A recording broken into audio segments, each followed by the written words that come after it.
Yes guys, Assalamu alaikum. This is Muhammad Hafizul. Today's video lesson is going to be very important and amazing for all of us, those who are listening to me right now. So guys, you know that actually there are two important prepositions, that is over and the next one is above. These two prepositions are most important. These are also actually very confusing for the students. So let's begin to make it clear.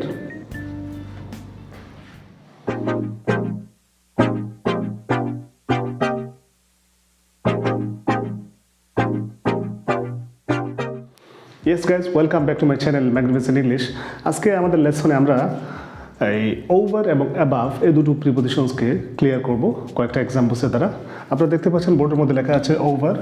এই over ওয়ার্ডের মিনিংটা কী এবং above ওয়ার্ডের মিনিংটা কী আমরা সেটা আগে জেনে নেব, তখন সে আমাদের ডিসকাশন করতে ইজি হবে। যেমন ধরেন ওভার অর্থ যেমন উপরে, ঠিক অ্যাবাভ মানেও উপরে। দুটো প্রিপোজিশনসের অর্থ কিন্তু উপরে, বাট কোনটা খিদোডের উপরে সেটা বুঝতে গেলে আমাদেরকে এক্সাম্পলগুলো একটু দেখতে হবে এবং তার মধ্যে একটু ডিফারেন্স আছে। যেমন ওভার সাধারণত নর্মালি আমরা বুঝি যে একটু উপরে যদি স্পেস থাকে, যেমন একটা টেবিলের উপরে একটা ফ্যান আছে, এখন কেউ যদি টেবিল থেকে ফ্যানটাকে টাচ করতে চায় তাহলে সে টাচ করতে পারবে। সো দূরত্ব বা ডিস্টেন্স যদি এমন থাকে দুইটা জিনিসের মাঝখানে যে একটা জায়গা থেকে কেউ যদি চেষ্টা করে অন্যটাকে টাচ করতে পারে, এক্ষেত্রে যে প্রিপোজিশনটা হবে সেটা হচ্ছে ওভার, এবং এক্ষেত্রে তার অর্থটা যেমন হবে উপরে, ঠিক এমনিভাবে অ্যাবাভ হচ্ছে অনেক অনেক উপরে, যেটা ধরাছোঁয়ার বাইরে। যেমন আকাশে যখন পাখিগুলো উড়ে থাকে, উড়ে আর মনের আনন্দে তারা যখন উড়ে বেড়ায়, তখন কোনো মানুষ যদি ইচ্ছা করে ওই পাখিগুলোকে ধরতে বা টাচ করতে, সে কিন্তু টাচ করতে পারবে না এবং ধরতেও পারবে না, বিকজ ডিস্টেন্স অনেক বেশি।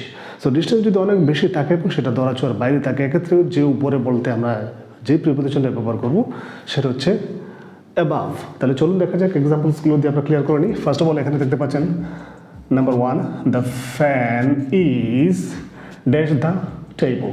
এখানে দেখতে পাচ্ছেন এই ফ্যানটা টেবিলের ঠিক উপরে, বাট টেবিল থেকে ফ্যানটাকে টাচ করা যাবে। সো এই উপরে বলতে সামান্য স্পেস থেকে উপরে বোঝাচ্ছে, এই জন্য আমরা প্রিপোজিশন এখানে ইউজ করবো ওভার। ওভার, তাহলে the fan is over the table, এই হচ্ছে আমাদের ওভারের ইউজটা ফার্স্ট সেন্টেন্সে শেষ হয়ে গেল। এখন আসেন 2 নম্বরে, it happen dash 100 years ago। এখানে একটা টাইম ইন্ডিকেটিং ওয়ার্ডস আছে, ফ্রেজ আছে, দেখেন 100 years ago, প্রায় 100 বছর আগের কথা। সো ইট হ্যাপেন, এটা ঘটেছিল ওভার 100 years ago। আমরা যদি এখানে ওভার বলি তাহলে এটা একটা অ্যাপ্রোপ্রিয়েট ওয়ার্ড এখানে হবে, এবং it happen over 100 years ago। So এখানে অতিরিক্ততা, মূলত এই জায়গাতে যে মিনিংটা হচ্ছে সেটা হলো অতিরিক্ততা বোঝাতে গিয়ে যেই সেন্সটা আমরা ব্যবহার করব ওভার, সেই অর্থে আমরা এখানে ইউজ করতে পারি। এবার আসেন third example, he fail dash and broke his arm. মানে সে হুচট খেয়ে সামনে ছিটকে পড়ে গিয়েছে এবং তার হাতটা ভেঙে ফেলেছে। এই অর্থে আমরা যে প্রিপোজিশনটা ইউজ করব সেটা হচ্ছে হি ফেল ওভার। দেখেন এখানে ওভার প্রিপোজিশন আমি ইউজ করছি এবং এটা হচ্ছে বেস্ট স্যুট করতেছে। He fell over and broke his arm, সে সামনে গিয়ে ছিটকে পড়ে গিয়েছে অথবা সামনে হুচটকে পড়ে গিয়েছে এবং সে তার হাতটা ভেঙে ফেলেছে। এই অর্থে আমরা যে প্রিপোজিশনটা ইউজ করবো সেটা হচ্ছে ওভার। সো গাইজ এখানে আপনারা দেখতে পাইলেন যে 1, 2, 3 এই তিনটা এক্সাম্পল দ্বারা আমরা যে প্রিপোজিশনটাকে ইউজ করেছি সেটা হচ্ছে ওভার। সো এই তিনটা এক্সাম্পলসের দ্বারা আমাদের ওভারের ইউজটা ক্লিয়ার হয়ে গেলো। এবার দেখেন আমরা অ্যাবাভটা ক্লিয়ার করবো। অ্যাবাভ মানে উপরে, আমি আগে বলেছি যে অনেক স্পেস থেকে উপরে যদি বোঝায়, সে অর্থে যে প্রিপোজিশন ইউজ করতে হবে সেটা হচ্ছে অ্যাবাভ। তাহলে দেখেন তিনটা এক্সাম্পলস দিয়ে আপনি এটাকে ক্লিয়ার করে ফেলি। দ্য বার্ডস ওয়ার ফ্লাইং, পাখিগুলো উঠতে ছিল, dash the building above the building. এখানে অ্যাবাভ প্রিপোজিশনস হবে, বিকজ বিল্ডিংয়ের উপর থেকে বা বিল্ডিংয়ের ছাদ থেকে কেউ যদি উড়ন্ত পাখিগুলোকে টাচ করতে চায় বা স্পর্শ করতে চায় অথবা ধরতে চায়, সে কিন্তু ধরতে পারবে না, বিকজ পাখিগুলো স্পেস রেখে অনেক অনেক ডিস্টেন্স রেখে তারা মনের আনন্দে আকাশে উড়ে বেড়ায়। সো এক্ষেত্রে পাখিগুলোকে যেহেতু ধরা যাবে না, স্পেস এখানে বেশি থাকবে, এই জন্য যে প্রিপোজিশনটা আমরা এখানে ইউজ করবো সেটা হচ্ছে over. Okay, let's move on another example, that is number 5, he stared up at the stars. আকাশে অনেকগুলো তারকা থাকে, রাতের বেলা যে তারকাগুলো মিটমিট করতে থাকে আমরা দেখি মনের আনন্দে। অনেক সময় আমরা ঘরের বাইরে গিয়ে আকাশের তারকা দেখে সময় কাটানোতে অনেকে অভ্যস্ত আছেন। সো তাদের জন্য এক্সাম্পলটা বেস্ট স্যুট করবে। প্লিজ একটু have a look at this. He stared up at the stars.